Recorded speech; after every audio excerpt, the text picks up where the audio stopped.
Chcesz kupić sobie nową grę? Kupuj tanio i bezpiecznie na Enewie. Tysiące gier w najniższej cenie. Koniecznie muszę korzystać z naszego linku Zająca, który przeniesie cię do świata najtańszych gier. Nie ma żadnego, kupuj na Enewie. Był pewien żbiczek, który chciał, aby rzymiańskim dzieciom żyło się lepiej. Nie, to chyba nie to wprowadzenie i od razu uprzedzam, mowa była o Hannibalu, rzymiańskie dzieciątka Hannibal. Ale miało być tak. Był pewien żbiczek, który chciał, aby Jugosławia była znowu wielka, aby Jugosławia była znowu czerwona.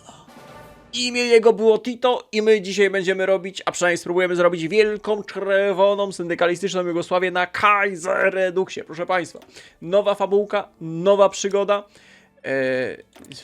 Habsburgi. Nowa fabułka, nowa przygoda.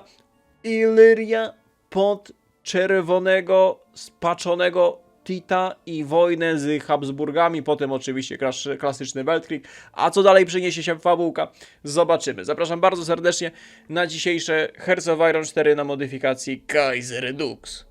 Nasza Ilyria na start oczywiście jest częścią austro-węgierskiego imperium, a właściwie imperium obrzydliwych Habsburgów. Naszym celem jest nie tylko zrzucenie jarzma potworów z Wiednia, ale też zrobienia pięknej, wielkiej, czerwonej Jugosławii, gdzie wszystkie narody, wyznania, rasy elfów, żbiczków, ameb, krasnali i innych karypli będą wspólnie śpiewać warszawiankę i klepać złego Teutona po kesku. Sorry, bo mnie znowu odkleiło, ale tu szykuje się sporo fabułki, sporo klikańska, bo będziemy mieli kryzysy, będziemy mieli wojny domowe, będziemy jako mała milicyjna, widzę, że tutaj już milicje są, volkssturmowe, będziemy walczyć, będziemy totalnie krigować i fabułkę konsumować, ale na razie powolutku rozkręcajmy się, biguny. Szczerze, jak trochę wam zaspoileruję z ręką na sercu, chciałem zamiast Ilyrii kliknąć teraz, tu obok jest Horti może być, jako wataszka piracki, Horti admirał, ale skoro flota w Hojczanie po tych najnowszych DLC-kach nie działa,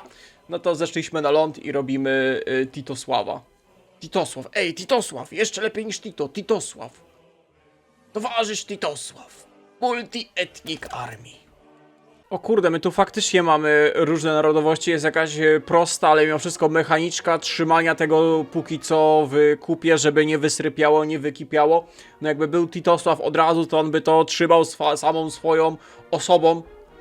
Cały naród pod jednym sztandarem, ale póki nie ma Titosława, tylko mamy Maćka, Maciek, siema Maciek, musimy sobie radzić z tym, co mamy.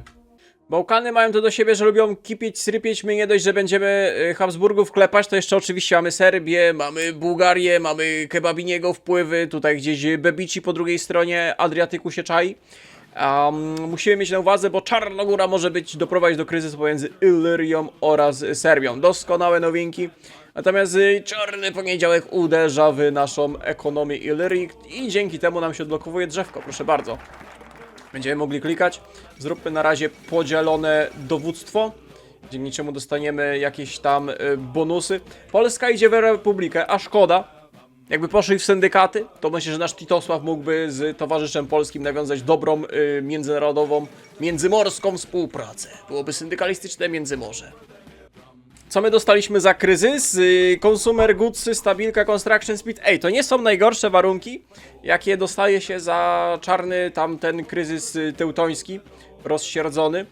Także powoli rozpocznij naprawę ekonomii, bo i tak czekamy, aż sytuacja u Habsburgów będzie na tyle niestabilna, że będziemy mogli rozpocząć nasze działania niepodległościowe. Wielkie projekty ekonomiczne, proszę Państwa, otwarto autostradę linia Zagrzeb, Sarajewo i Podgorica. Dodatkowa infrastruktura, dodatkowy political power, doskonałe nowinki. Na razie jest cisza przed burzą, na razie nic złego się nie dzieje, nic nie zapowiada nadchodzącej katastrofy i wojny totalnej. Pięknie sobie boostujemy ekonomię,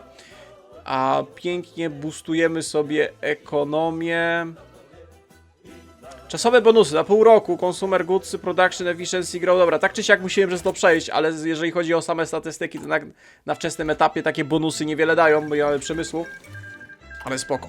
Potrzebujemy na pewno dużo armii Experience'a, a jeżeli chcemy robić naprawdę... Aha, potrzebujemy telefonów, żeby kliknąć.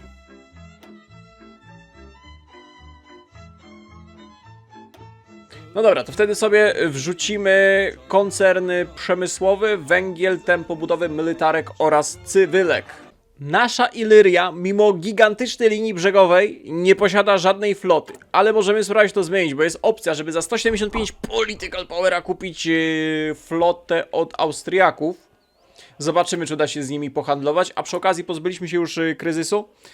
Ładnie zraszowaliśmy drzewko naprawy ekonomii przemysłowej i teraz tutaj wchodzimy w nasze czyste drzewko rozwoju przemysłowego już po kryzysowym. I mamy fajne pierwsze cele, które nam dają w sumie gigantyczne ilości surowców, zwłaszcza stali na start. Bardzo potrzebne, bo importujemy całkiem sporo nawet od Japonii. Co prawda fajnie tu idzie. O, zrobił się cel od razu nadmiar. Co oni mi tu prowokują, bandyty jedne rzezimieszki? O cholipka. A więc jednak naszym krajem rządzi żyto. Brak importu żarcia. Nie, bo chciałem się skupić na tym, że możemy spróbować wykraść flotę od Austriaków, zanim rozpoczniemy wojnę i będziemy się buntować, to po prostu część floty od nich przejmiemy. Co są doskonałymi nowinkami. Bo na razie wszystkie drzewka polityczne, dyplomatyczne i tak dalej mamy zablokowane do czasu, aż dojdzie do kryzysów z Austriakami. Więcej amelinium. I fajnie jest tutaj, że się handluje de facto między tym austro-węgierskim imperium. A, no dobra, dwie Sycylie kupują, ale... A, amelinium sprzedawaliśmy do dużej liczby krajów, ale już tylko Galicja, Głodomeria kupuje od nas. O, dostaliśmy flotę, ty, kupiliśmy! Co?! Za 175 political powera, 9 battleshipów, 2 krążowniki ciężkie liniowe, 7 lekkich, 2 ciężkie Co?! O kurde, ty, dawaj to. Dawaj to, przenoś do naszego porta, bo jeszcze rozbroją tą flotę. Dawaj tutaj do Zary, schowaj to wszystko. Rany Julek. Co jest? Jakiego mamy? Mamy jakichś admirałów? Nie mamy żadnych admirałów. Dobra, dawaj pani Dziakin. No i świetnie, powoli się zaczyna. Powoli zaczyna kipić, powoli przechodzimy do właściwej fabułki. Zaczyna się słynny austriacki Ausgleich. Doskonale, na to my czekali. Powoli zwiększamy liczbę naszej armii. Tak, amerykański Civil War to też kiedyś rozegramy. Kolejne 10 dywizji, mamy 34 dywizje. Fajnie jeszcze jakby Węgry na tym Ausgleichu rozsierdziły się na Austriaków. To byłyby dosłownie doskonałe nowinki. Lekko też zmodernizowaliśmy naszą armię. I w razie czego przygotujmy nasze dywizje na granicy z Austriakami. Podgrzewamy atmosferę, podgrzewamy, żeby sera nie przymulała, no i żeby oczywiście wyzwolić się. Mianowicie nasza delegacja oburzona opuściła Ausgleich odbywający się w Wiedniu. Poszło mianowicie o Słowenię, mamy kryzys słoweński. Słowenia jest obecnie bezpośrednią częścią Austriaków, ale Słoweńcy chcą odłączyć się od Austrii, dołączyć się do Ilyrii. Nasz rząd w Zagrzebiu oczywiście popiera te dążenia, Austriacy oczywiście się nie zgadzają, a mieliby taką możliwość, żeby przekazać tą Słowenię nam po Ilyrię i utrzymać nas po prostu jako papeta w swojej strefie wpływów, ale oni mówią nie, habsburski imperializm przez nich przemawia i muszą mieć bezpośrednią kontrolę nad Słowenią. Także pora eskalować jeszcze bardziej. Nie wiadomo co zrobią trzy pozostałe... O, Witosik. Co zrobią trzy pozostałe kraje związkowe Austro-Węgierskiego Imperium? Zobaczymy. Na razie przewidujemy, że będziemy walczyć ze wszystkimi. Dobra, zabezpieczyliśmy nasze aktywa, tu dostaliśmy fabryczki poza mapą. W ogóle ta Ilyria dostaje całkiem sporo fabryczek sprzętu spoza mapy, ale spoko. No i tu mieliśmy opcję, jak się potoczy ten kryzys słoweński. Austriacy nie zgodzili się na nasze żądania, my też nie ustąpiliśmy, także... podgrzewamy atmosferę i szykujemy się. Aha, to skipuję, ok. No i tu przygotowujemy się militarnie i dyplomatycznie do wielkiej rewolucji. Świetnie, możemy wrzucić częściową mobilizację. War support, zaangażowanie do nadchodzącego konfliktu rośnie. Przygotujmy sobie, zapewnijmy lojalność armii. My, rozumiesz, ogłaszamy utrzymanie republiki nawet w czasach wojny, no bo żeby wprowadzić Tito potrzebuje republiki. Tu zaraz będziemy ogłaszać pobór powszechny i będziemy przeprowadzać operację tak zwaną antyhabsburską.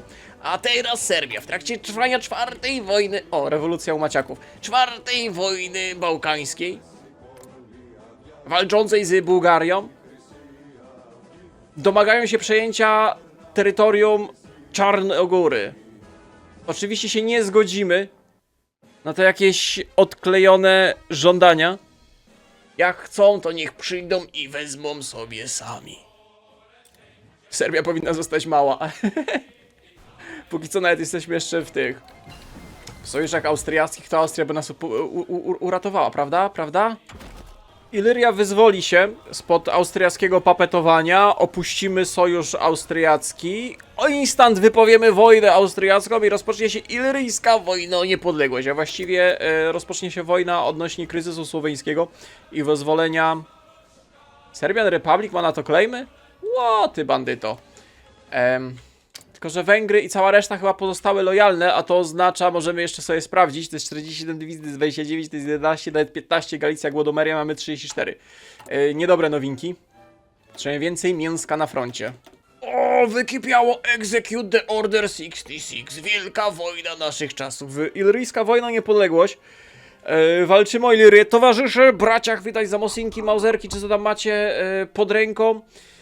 Populacja, defensywa, division recovery rate, ward support, atak na korach, rozumiesz? Wielka wojna naszych czasów. Te czołgusie to tylko na obrazkach, tak naprawdę ich nigdy nigdzie nie było. Węgry pozostały neutralne, ale one prawdopodobnie chyba odpowiedzą i dostaliśmy 17 dywizji z poboru. To nie są nasze dywizje, jakaś nowa templata? Tak. Towarzysze dołączyli do nas. Widzicie, ci posłuchali, wy też dołączcie do wielkiej wojny. Dej ciebie, pyk, dej ciebie, to jest pełna armia. A w sumie nawet możemy zrobić pyk. I to jest już zaczątek kolejnej armii. Dawaj tego górala, przydasz się. No i teraz pytanie, czy ufać, że Węgry pozostaną neutralne? Czy... No nie możemy im zaufać. Nie możemy im zaufać. Był moment, kiedy w Ausgleichu Węgry mogły również odrzucić roszczenia i imperialistyczne żądania Habsburgów.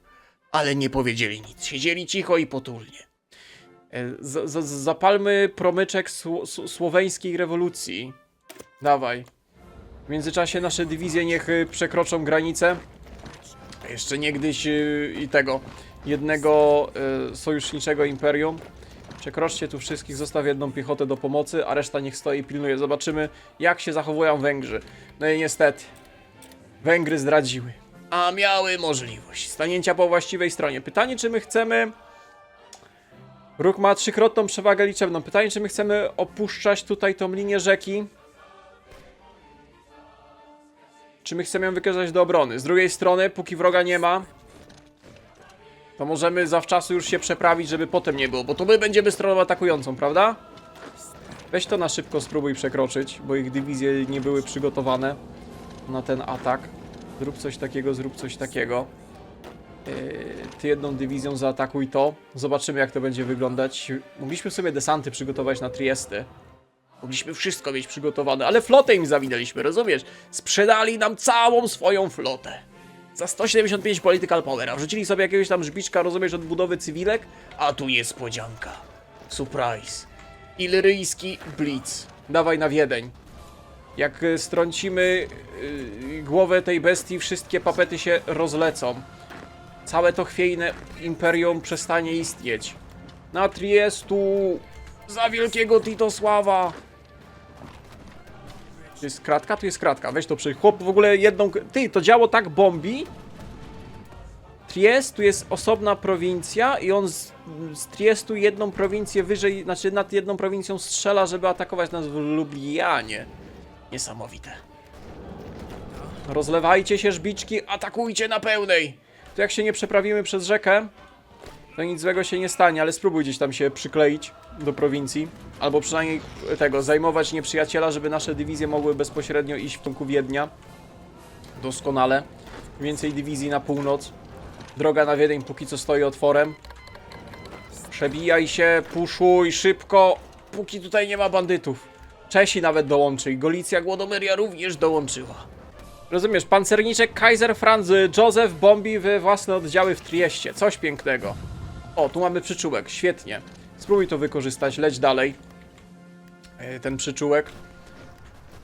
Oczywiście, tak jak mówiłem, głównym naszym celem już nawet nie jest tego zajęcie, bo jeżeli wszystkie papety pozostałe wierne Austriakom, to nie będziemy się z nimi tam walczyć na tych równinach węgierskich, tylko wykorzystujemy to, aby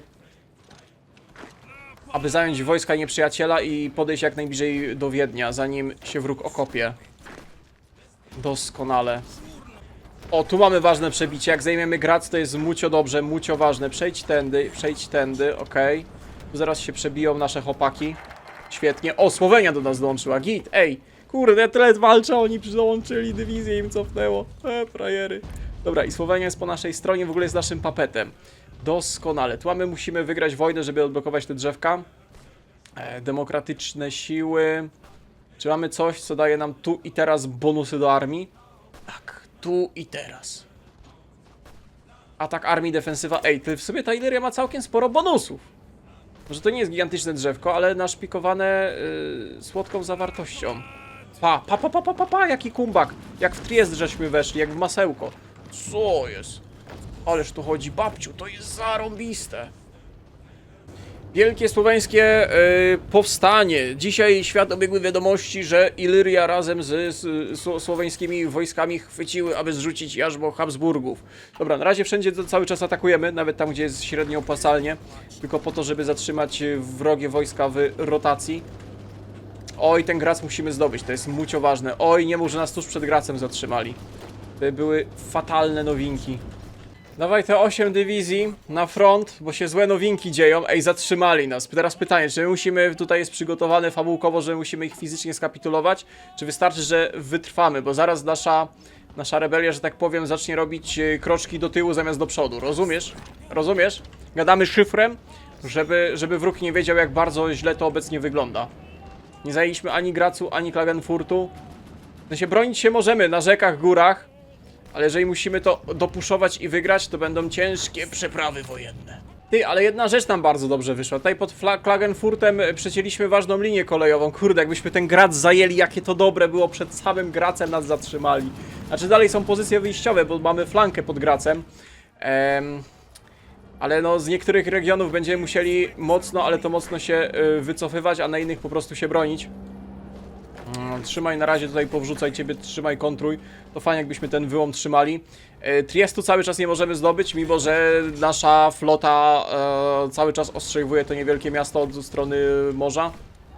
Trwa wielka bitwa o Triest, trwa wielka bitwa o zdobycie Gracu, a na razie okrążenie go, bo do samego miasta już nie wejdziemy bezpośrednio, tylko trzeba tutaj to obtoczyć ładnie.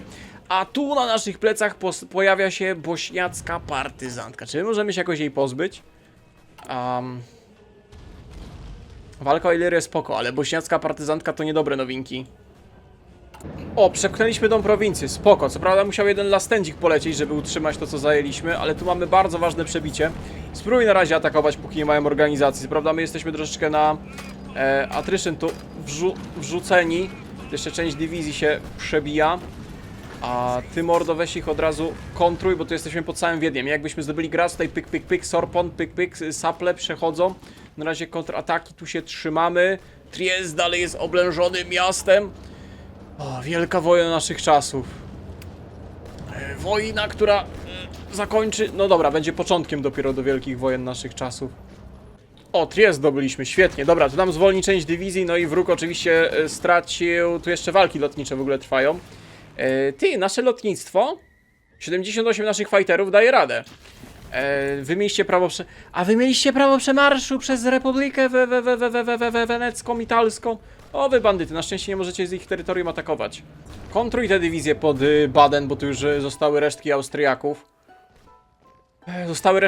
My dużo tracimy, 28 000 do 44. Patrząc, że to my atakujemy przez rzeki i góry w wielu miejscach na siłę, to powinno być git. Szkoda, że będą nas kontrować na jedną dywizję na Graz. O właśnie, żeby ich tutaj już przeatakować, bo ten Graz powoli też zaczyna cierpieć z powodu ciągłych ataków. Weź to znowu zaatakuj.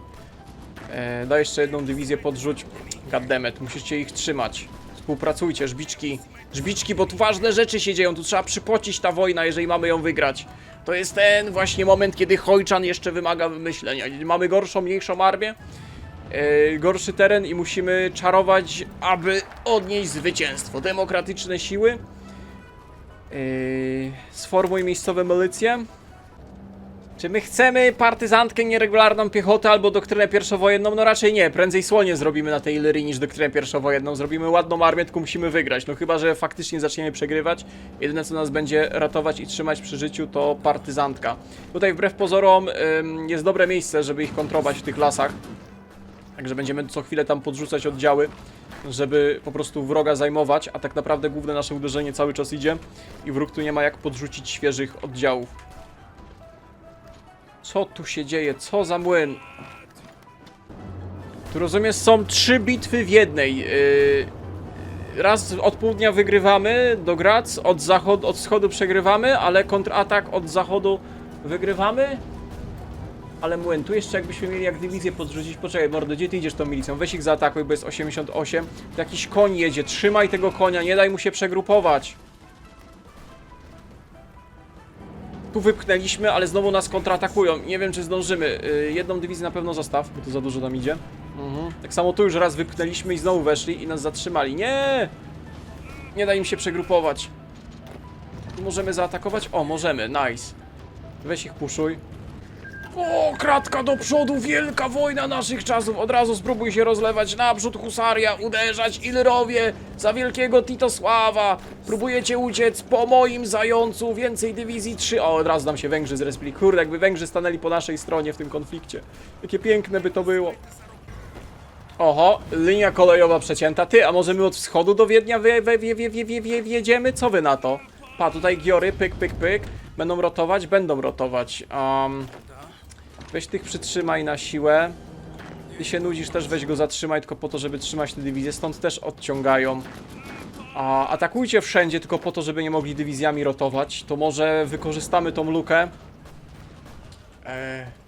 Luka Modric, on chyba tam z Chorwacji jest, nie? Akurat gramy Illyrią, rozumiesz? Luka Modric, hehe, mało śmieszny żarcik. Przepraszam. Gospodarka wojenna. Gospodarka wojny totalnej. Więcej chromosomów. W Illyrii mamy chromosomy.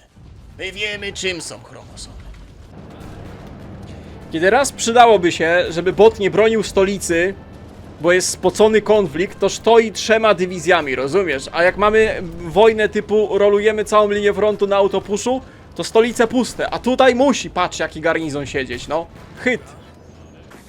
Nie no, pa, co się dzieje? O kurde, ty, poczekaj, bo tu Czesi nagle się zrespili, abyśmy sobie Wiedeń dosłownie dookoła okrążyli, ale nie, idzie ciężka dywizja, musimy się wrócić, bo tu jest wyłom, nie nadążamy tego pokryć. No nie jest dobrze, ten wyłom na razie nic nam nie daje. O, kratek, ważny kratek zdobyty, naprzód husaria, uderzać dalej, wy tu zostańcie, rozumiesz, pyk, pyk, pyk, tu go kontruj. Tu jedna ta illyryjska dywizja niech odpocznie, wy od razu atakujcie Badeny, ty też odpoczywaj, ty atakuj. Tutaj rolujemy obrony, zanim się przegrupują. Graz zdobyliśmy, dygło mi. Dobrze, tylko że te wojska są wycieńczone, no ale musisz na razie lecieć dalej. Chociaż nie, niech on się wycofa stąd. Weź go na razie zatrzymaj. Stój tą dywizją, bo ta milicja gdzieś migruje. Chociaż dobra, bo ten już jest bez organizacji, to atakuj. Dorzuć tą świeżą dywizję, co przychodziła, bo to Baden trzeba zdobyć, koniecznie. Wrzucaj wszystko, wszędzie. Teraz powinno być tak, że jak ten Graz się dotenteguje, to my będziemy mieli więcej tej sapla, a wróg powinien mieć tu już problemy z zaopatrzeniem według moich obliczeń. Here we go, doskonale. Od południa graniczymy z... Proszę ja was, od południa graniczymy z... Wiedniem, już od kilku prowincji. Na razie nas wypuszowali, ale to i tak tam był chciwy, agresywny push. Ej, podoba mi się ta wojna, bo jest naprawdę fajna spocona. Myślałem, że to będzie na zasadzie stoimy się, bronimy, albo będzie za łatwo, za trudno, a tutaj widzę, że jest piękny, spocony balans. Lubię takie rzeczy. Jaki dzień zwycięstwa? Nie no, przecież my wchodzili do Wiednia! To wystarczyło się bronić, a myślałem, że ja muszę to wygrać. White Peace Austrian Empire, nie, my już byli na przedmieściach Wiednia, my się tam witali, rozumiesz, z pomnikiem Sobieskiego, którego do dzisiaj tam nie ma. O, no dobra, ale przynajmniej piękną wojnę spoconą mniejszymi, gorszymi siłami z gorszych pozycji wypocili, no. Mistrz Hearts of Iron jest jeden i to jest Titosław, a my skromnie wykonujemy jego wolę. A nasze dywizje wracają w triumfie. Ty, no ale te Triesty to mogli się nam przekazać. Czy macie claimy na to? Dobra, dzień zwycięstwa. Jeszcze jakieś milicje dostaliśmy z tego celu narodowego, 6 dodatkowych dywizji miało szturmować, rozumiesz, mobikami mieliśmy miasto szturmować. Tracimy ducha narodowego, walkę za Illyrię. Na razie mamy demokrację, ale ta demokracja będzie prowadziła z socjaldemokracji na syndykalistów. A to jest pierwsza rzecz. Druga rzecz jest taka, że w końcu drzewko się odblokowało, doskonale. To na razie wywal Amelinium. Wywal na razie Amelinium. Lecimy w federacyjną Wielką Jugosławię. Zaczynają się wybory, potrwają 20 dni. Przez 20 dni co? Można sobie chodzić i głosować? Ej, to tam różne rzeczy mogą się w tych komisjach wyborczych wydarzyć. Dobra. Niech wygra najlepszy kandydat. A nowy illyryjski naród. Czy tu mamy jakąś mechanikę wyborów? Nie, my na razie nie możemy wpływać na te wybory. Ej, no co to za demokracja, jak nie można wpływać na wybory? Kto te głosy policzy?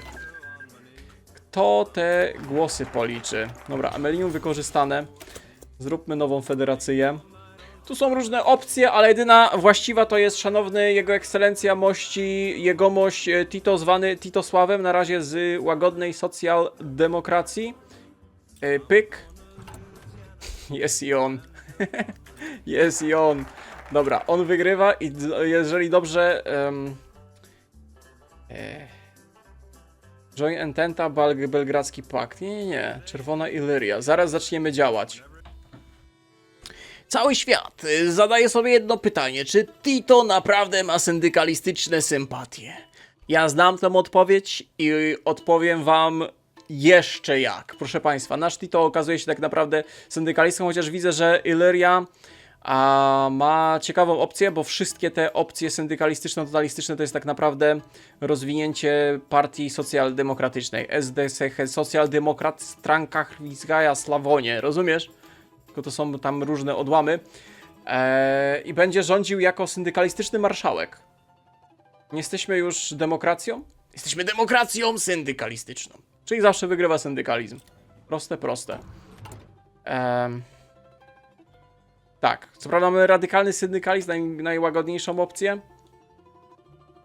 Triumf szkoły demokracji to niepotrzebne, to niedobra jest.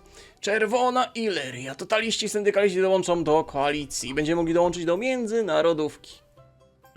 Szanowni widzowie, drogie żbiczki, doznałem olśnienia, a właściwie przypomnienia. Pamiętacie, my mieliśmy taką serię, w sumie nadal moją mamy, Jeden dzień gdzie braliśmy ciekawe postacie z historii, osadzone gdzieś w różnych modach hojczanowych i robiliśmy sobie ich krótką, realną fabułkę z naszego uniwersum i potem nimi tutaj szpąciliśmy, nie? Kogo my tam mieliśmy? Mieliśmy Kołczaka, mieliśmy wujka Korwina, dosłownie wujka Korwina, kto nie oglądał, ten polecam, historia jego to była niesamowita, z tym jak on tutaj się przebijał przez te Oceany Indyjskie.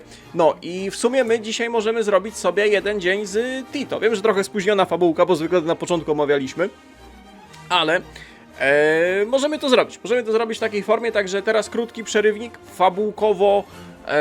fabułkowo-historyczny, także jak ktoś nie chce krótkiej historii Tita z naszego uniwersum, krótka historia taka, tylko co nas interesuje, najważniejsze fakty, no to niech sobie przewinie tam do przodu, gdzie dalej robimy spaczone syndykalistyczne rzeczy, A my zanurzymy się w fabułkę. fabułkę szanownego naszego jugosłowiańskiego wataszki. Austria oraz Węgry. Razem Austro-Węgry i właśnie w tych siłach austro-węgierskich Tito zaczynał swoją przygodę z wojskowością.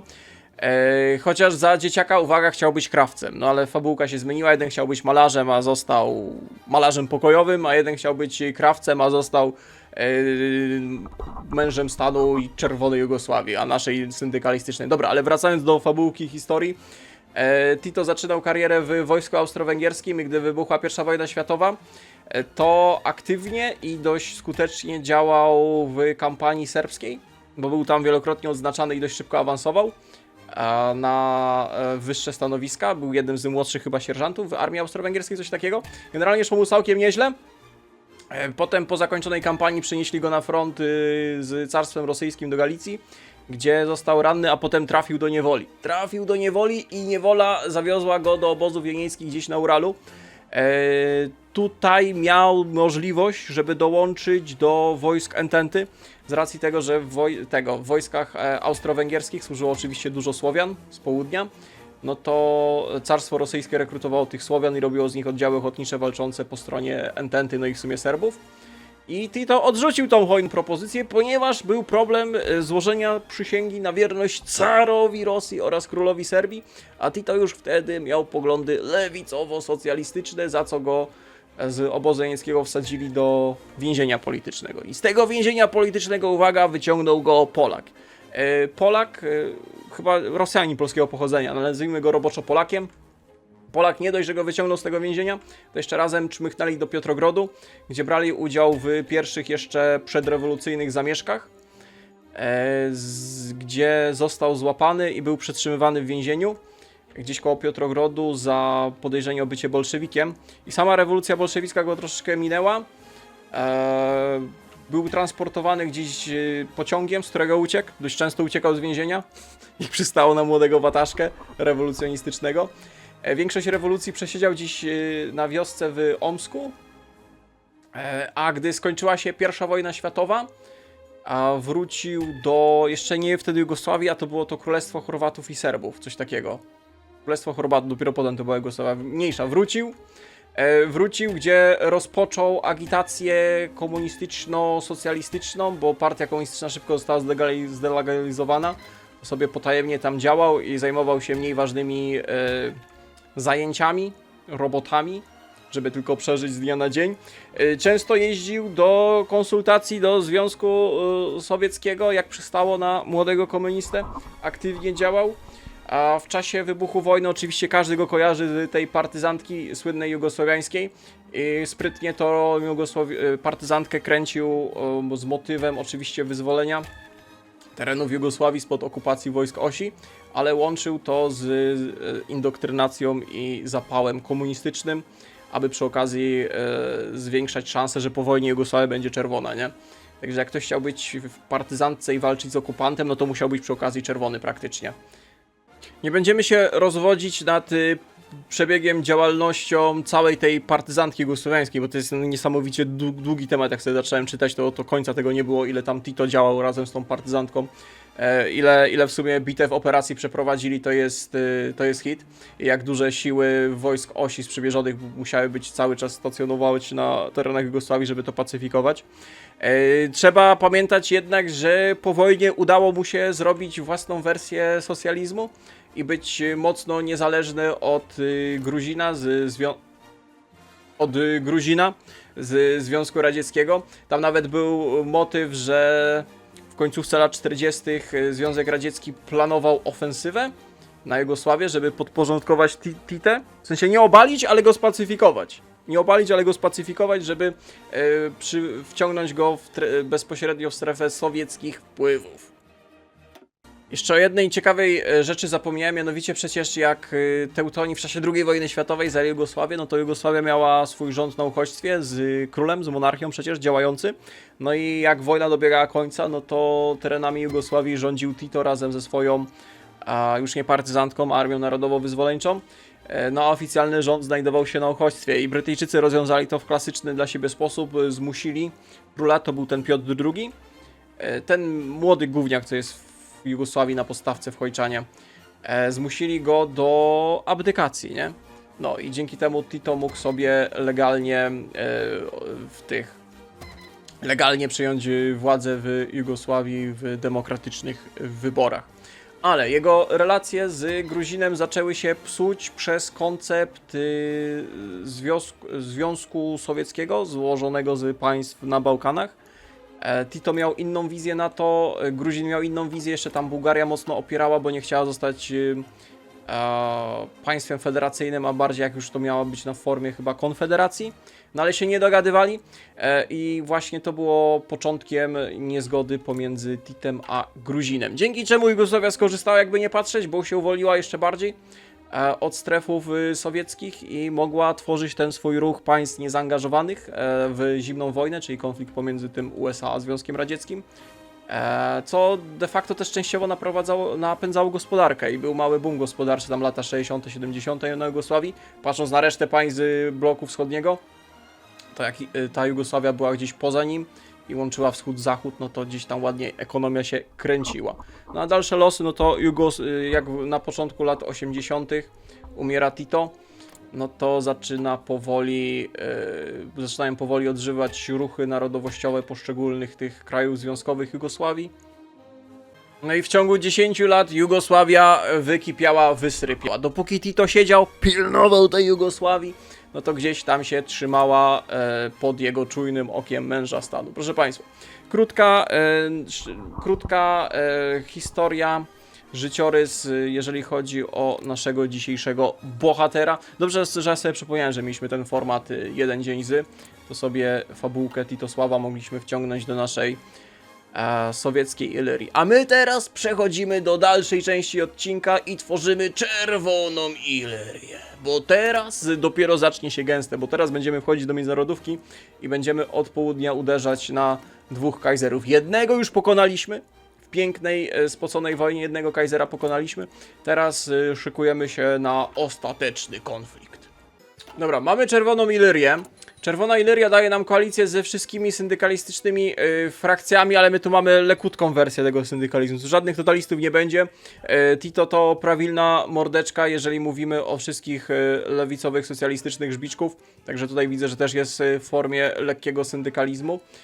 Marszałek Tito. Powiem wam tak, żeby zrobić naszą Jugosławię, to trzeba będzie oczywiście jeszcze Serbię wkręcić. Tu mamy ciekawy motyw. Znowu się pojawia wątek Czarnogóry, także będziemy jak najszybciej do tego dążyć, żeby gdzieś tam jakieś inne wojny się nie pojawiły. Możliwość dołączenia do Ententy albo Paktu Belgradzkiego to nas kompletnie nie interesuje, a będziemy docelowo dołączać do międzynarodówki. Na razie poprawy warunki robotników, jak przystało na naszego syndykalistycznego wataszkę. Ciekawie się wylosowało, bo baciaki też poszły w Sowieckie Republiki i to też takie lekutkie, bo mają socjaldemokrację z wyborami i całą resztą. I tu jest jeszcze mianowicie Wlasow, on też ma ciekawą fabułkę, będzie można kiedyś nim rozegrać pod odbijanie całej Rosji. Jak macie jakieś pomysły na kolejny motyw przewodni jednego dnia w sensie jakąś postać ciekawą, historyczną, czeska rewolucja. Teraz nie mogliście tego zgrać z naszym marszem na Wiedeń, tylko broniliście tych Habsburgów. Republika Czechosłowacka. Pytanie, czy sobie poradzą? To by było kolejny cios dla Imperium, wtedy zostałaby tylko Austria, Węgry oraz Galicja i Głodomeria. I w ogóle Galicja i Głodomeria przekazała część tego. O, wy bandyty. Ale sztucznie kraj napompowany. Ale nie, teraz nie wypada o tym mówić, w ogóle, teraz nie wypada. No, Węgry kolejny kraj pacyfikują, niesamowicie, to oni powinni się najbardziej buntować. Wracając do motywu, jak macie jakieś pomysły na jeden dzień kolejna jakaś postać historyczna, na jakimkolwiek modzie, to w komentarzach albo na Discordzie. Zapraszam bardzo serdecznie, a Czesi zdobyli Budapeszt, i są pod Wiedniem. My w międzyczasie zawiązujemy pakty z Serbią i przekazujemy w serduszku, rozumiesz, takie pudełko pralinek, tam serbski król, co oni mają? Serbski prezydent chyba otwiera pudełko pralinek od Tita, a tam cała Czarnogóra się zmieściła, także nigdy nie wiadomo, co jest w pudełku z pralinkami. Oferujemy Czarnogórę, ale mam nadzieję, że to jest owocna tak naprawdę dla nas wymiana. Oho, wojna, wielka wojna. Syberyjska republikański dyrektoriat. Dwie, rozumiesz, ludowe republiki będą się bić między sobą. Niesamowite. Dobra, przekazaliśmy im Czarnogórę. Faktycznie część naszego kraju została przekazana Serbii. Jak patrzę, że teraz ta mechanika tutaj tego NRS-u to totalnie jest niepotrzebna, nie? Przez ten kryzys słoweński. Ta mechanika tutaj do niczego nam nie jest potrzebna, no bo nie ma co ich buntować. Teraz robimy Slavic Brotherhood. Nasza czerwona sowiecka Ilyria wysyła propozycję do Serbskiej Republiki o zjednoczenie. Co się wydarzyło? Grudzień 38 Ententa wchodzi do wojny. Jak? Po co? To nawet jeszcze nie ma tego... żeby Weltkrieg teraz za szybko nie wybuchł. Znaczy Ententa sama z międzynarodówką nie ma kompletnie żadnych szans. Bo my jeszcze do międzynarodówki nie weszli. My możemy w razie czego dojść? Możemy. Tu są jakieś kraje ententy pobliskie? Nie, nie ma nic w Italii. Dobra, Slavic Brotherhood, tam wybucha wojna na pustyni. Fakty kairskie, my to niedawno robili. I czy Serbia się zgodzi? Czy mamy jakoś tu zainterweniować? Druga arabska rewolta i Serbowie? Bo my wam Czarnogórę oddaliśmy. To jest ten moment, kiedy robimy... Liryjska propozycja sojuszu. Dobra, róbmy marzenie o federacji. Mamy tylko dobre relacje, plus 170. Sojuszu bezpośredniego nie mamy, nie? Mamy gwarancję. A poczekaj, może teraz dopiero federacja się zrobi. Oho, oho, marzenie o federacji. Embargo od Austriaków, marzenie o federacji i propozycja panslawizmy. Tu Serbowie dopiero dostają. Proclaim the Illyrian Federation. Dopiero tu mamy z nim możliwość zbudowania federacji. I tak to jest, dali im naszą wschodnią Galicję, rozumiesz, z naszym Lwowem przekazali, a ci im scyzorych w plecy wbili, rozumiesz, jeszcze mają gwarancję od Teutonów, to wszystko się zgadza, rozumiesz, to jest tak realpolitik tutaj wkręcone niesamowicie. No teraz to mi się żal zrobiło tych Austro-Węgrów, naprawdę. Czesi się dzielnie bronią, ci ich zaatakowali, nie wiem po co i na co, z jakiego to jest powodu ta inwazja. O Zakarpacie czy coś, ale no ja bym nie ufał. Panslawistyczne idee, super, dostajemy więcej war supportu, tracimy debuffy do stabilizacji. I wy chcecie, żebyśmy dołączyli do... To są zwykłe związki zawodowe, to są jakieś globalistyczne, wszechświatowe, sowieckie związki zawodowe. I teraz tak, bo my generalnie chcemy wejść do trzeciej międzynarodówki. Czemu międzynarodówka się rozpadła? Co tu się dzieje? Halo, gdzie jest sojusz międzynarodówki? Halo, tu była opcja, żeby przed chwilą dołączyć do międzynarodówki. Wpuśćcie mnie, bandyci! Co się dzieje? Aha, nie ma też czwartej międzynarodówki, tylko jest Sowiety. Tam jakieś duże rzeczy się dzieją. My się skupiliśmy na naszej Illyrii, skupiliśmy się na fabułce Tita. A tu są jakieś rzeczy, które się fizjologom nie śniły. Interwencja ententy w 38. Rozpad trzeciej międzynarodówki. Dobra, dołączmy do tej organizacji. Mam nadzieję, że to nie będzie problem. Bo teraz to nie mamy żadnego sojuszu. Kolejny traktat z Wiednia. Czesi zagwarantowali sobie niezależność. Austriacy nie byli w stanie ich pokonać. I mamy niezależną, niepodległą Czechosłowację. Trochę dziwne granice im wyszły. Ale tak się wydarzyło. I teraz... Austro-Węgry walczą o utrzymanie Galicji i Głodomerii. Co to jest za scenariusz? Dobra, promujemy ilyryjską, a właściwie jugosłowiańską federację. Serbia zaakceptowała naszą propozycję. Doskonale. Marszałek Tito po raz kolejny nie zawodzi. Federacja Południowych Słowian. Kolorek się zmienił na taki zieloniutki. Doskonałe nowinki. Przejęliśmy również ich armię. Kolejne 23 dywizje, praktycznie jedna operacyjna armia. Szkoda, że tu nie ma jakiegoś większego drzewka na tych eksport tej Jugosławii. Bo tu nie mamy teraz jak Bułgarii wciągnąć. Albania jest w tych? Albanii nie ma. Dobra, róbmy. Tu już w sumie nic sensownego nie dostaniemy, nie? Marszałek Titosław, War Support, Political Power 333. Kliknij tu bonusiki do armii. Zróbmy szybką interwencję na Bułgarię, zanim wejdzie do jakiegoś problematycznego sojuszu, żebyśmy tą Jugosławię mogli sobie wyrównać.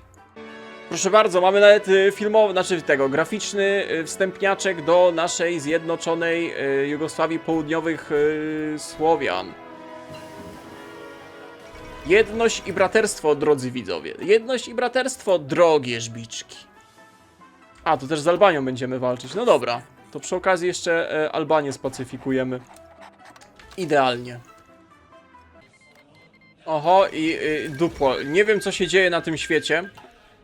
W sensie na naszym świecie też ciężko ogarnąć, co się ostatnio dzieje, ale na tym save'ie Kaiser Reduxowym w życiu takich młynów nie widziałem. Ta wczesna ententa, rozpad trzeciej międzynarodówki francuskiej. Lipiec 39 wybucha wojna o Belgię de facto. z Kaiserem. Zobaczymy, jak Austro-Węgry zainterweniują, padające od Ukrainy. My na razie robimy porządki u południowych Słowian. O kurde, ty, Sowiety ruszyły. Wielka wojna naszych czasów. Ukraina wbiła nożyk w plecy Austro-Węgrom, a teraz sami dostali nożyk w plecy od Maciaków. No cóż. Ej, ale okropne te granice. Ja nie wiem, jaka teraz to jest fabułka, co oni tu zrobili, że to wygląda takie, rozumiesz, tasiemce, niby nóżki ameby się rozchodzą. Tutaj sztucznie napompowane, tu sztucznie napompowane, tutaj, rozumiesz, pyk, pyk, pyk. No nic. Może to nie będzie największa wojna naszych czasów, ale 3-dniowa interwencja jak najbardziej ma tutaj trafne zastosowanie. Upadek Piotrogrodu. No to nieźle, przejechali się. Przejechali się totalnie. Ty, a bo te teraz 2 kajzery walczą między sobą. O kurde, co jest? Właśnie chciałem powiedzieć, że tu pewnie się zaraz wydarzy tak, że kajzer będzie kajzerowi kajzerem. I to wszystko przez tą Ukrainę. Jezus Mary, ale oni naszpącili. Jak tu się dziwnie polosowało w tym uniwersum naszym. Dobra, Sofia zaraz padnie. Dobra, zdobyliśmy Sofię. Doskonale. Ty, no fajnie to wygląda. Federacja Południowych Słowian. Ej, dobrze to siedzi. Siedzi to, proszę państwa. Wszyscy południowi Słowianie zostali zjednoczeni. Szkoda, że tej Słowenii nie ma, jak zachce zaanektować. Nikt chyba nie przewidział możliwości. Trochę niedopracowana tego sala, tak mi się wydaje. W sensie fajny pomysł, ale nie skończone i nie rozwinięte w pełnych możliwościach, bo tu teraz nie mamy jak ich zaanektować nawet zwykłymi mechanikami chojczonowymi. Nie da się nic zrobić z tym papetem, a drzewko nasze polityczne tak jakby dobiegło końca. Już możemy sobie tylko drzewko tutaj de facto gospodarcze kończyć i przemysłowe. Szkoda, że międzynarodówka się rozpadła, bo nawet nie zdążyliśmy do niej dołączyć. Możemy jeszcze pomóc Francuzom. Austro-Węgry zostały zniszczone. Ukraińcy Teutonów zrzucili na biednych Austro-Węgrów. Tyle wycierpieli. Naszą rewoltę, czeską rewoltę. O, ale Polska odzyskała Kraków. A no tak, bo jest papetem teutońskim. Radziwiły zdrajcy. Wszędzie teutońskie interesy, rozumiesz? Nikomu nie można ufać. Nie, jak upadek Berlina! Nie, stój! Nie upadaj tym Berlinem! O rany. Kaiser Tamebo, nie wiem co tu się wydarzyło. Ten w ogóle poszedł w jakąś opcję chyba mega totalistyczno-rewolucjonistyczną, bo dostał tą jakobińską czapeczkę. Malta dołącza do Reichspaktu. Nie wiem, czy Reichspakt to jest obecnie najlepszy sojusz. Nie zdążymy nawet Wargola przygotować. Także niedobre nowinki się dzieją, proszę państwa. Jeżeli chodzi o naszą ewentualną wojnę z drugim Kaiserem. Pierwszy Kaiser został, znaczy w sensie austro-węgierski Kaiser. Habsburgi został pokonany przez Teutońskiego. A teraz finalny Kaiser upada od syndykalistów. Ale na wschodzie puszują. O, świetnie, zdążyliśmy z Wargolem. Rumunia ich nawet zaatakowała Transylwanię. Dobra, nie wiem co tu się dzieje. Totalny młyn, totalny Krieg. A wszystko w ogniu tworzenia naszej wielkiej słowiańskiej Jugosławii. Dobra, a wypowiedz wojnę. Oni de facto trzymali wojewodiny, do której mieliśmy roszczenia. A wezwij Słowenię do pomocy, bo z jej terytorium też trzeba przeprowadzić operację. No i tu są jakieś pojedyncze dywizje. Dawaj naszą armię. To jest piechota nastawiona na antytanki i trochę arty, ale głównie to ma być siła w piechocie, bo mamy z drzewka. Mamy bonusy do czołgów, ale mamy też infantry, equipment, damage, zwykłe bonusy do piechoty, więcej bonusów do piechoty. 18%. No i tutaj żbiczków braliśmy, żeby po prostu piechotę boostować, jak tam walczyliśmy w tych górach. I myślę, że takie dywizje, jeszcze jakbyśmy lotnictwo zrobili. No tutaj nie ma oponenta, bo Kaiser znowu został zdradzony i to o świcie. No, proszę bardzo. Piękny blitz. Biedeń i Budapeszt. O, kolaps Reichspaktu. My już byli, my raz już te prowincje zajmowali. Teraz ładnie na autopuszu. Ale swego czasu tutaj pamiętamy, jak między Gracem a tym Giorem się przebijaliśmy, proszę państwa. Widzę, że jeszcze Budapeszt się broni, ale właśnie pada. Nie, oddawaj te prowincje. Dobra, my chcemy tylko w sumie tą wojewodinę i kawałek. To jest jakaś unikalna ścieżka. Francja poszła sama z siebie w jakąś unikalną ścieżynkę, że nawet kurczaka mają własnego. Zawsze boli, nawet jak gramy czerwonymi, spaszonymi syndykalistami, to zawsze boli ten event. Zawsze w serduszku jakoś smutniej się dzieje. Czy możemy ładnie spisować naszego węgierskiego papeta? O, właśnie, żeby Wojewodina została po naszej stronie. I tu mamy małe czerwone Węgry. Ja już jestem zbyt spaczony. Tu widzę malarza pokojowego, patrzę na tą Teutońską Ludową Republikę i myślałem, że tu siedzi Gruzin przez tego wąsa Czapaja, rozumiesz, jak oni stali się papetem. Wy macie swoje drzewko? Nie macie. Polska się wyzwoliła, proszę bardzo, zdrowa, zadowolona Polska, tylko z Maciakami walczy. W ramię z tymi. Dobra, ale dalsza wojna, ekspansja nas nie interesuje, bo tu co my mieli zrobić, to my zrobiliśmy. Kaisera rykoszetem żeśmy jeszcze naklepali. Naszym celem było stworzenie jugosłowiańskiej, rozumiesz, jugosłowiańskiego syndykalistycznego raju pod zarządem powierniczym naszego Titosława. Udało się to wykonać. Mniejsze, większe wojny były w naszym udziale. Teraz tutaj walczyć oczywiście z wami nie mamy powodu. No i cały też kontencik żeśmy przeklikali. Także myślę, że jeden dzień z Tito można uznać za zakończony pełnym sukcesem. Proszę Państwa, jeżeli chcecie więcej tego typu filmów, materiałów, oczywiście koniecznie dawajcie znać w komentarzach. Dziękuję za oglądanie do końca. Mam nadzieję, że się podobało. Trzymajcie się i do następnego. Cześć, cześć.